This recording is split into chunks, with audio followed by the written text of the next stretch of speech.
এক সময় পেঁয়াজ কাটার বয়ে কখনো নিজে হাতে ডিম ভেজে খাইতাম না, হাত কালো হয়ে যাবে বলে কখনো আলু কাটতাম না। সবজি কাটার বয়ে মা যখন রান্নাঘরে ঢুকতো তখন মায়ের আশেপাশে থাকতাম না, রান্নাঘরে ঢুকতাম না।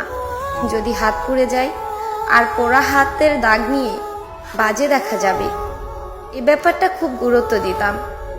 খাবার শেষে প্লেটটা টেবিলে রেখেই উঠে যেতাম, তবুও মায়ের কোনো অভিযোগ ছিল না। আমার মাটা খুব দুঃখী, সারা জীবন কষ্ট করে গেছে, একা একা খুব কাজ করত।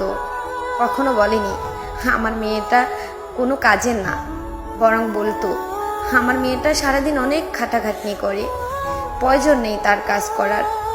আজ যখন পেঁয়াজ কাটি, সবজি কাটি, আলু কাটি, রান্না করি, তেল ছিটিয়ে গায়ে এসে পড়ে, উফ শব্দটাও করার সময় পাই না, তখন মায়ের মুখটা চোখে ভেসে আসে আর দুই চোখে জল গড়ে পড়ে মায়ের জন্য।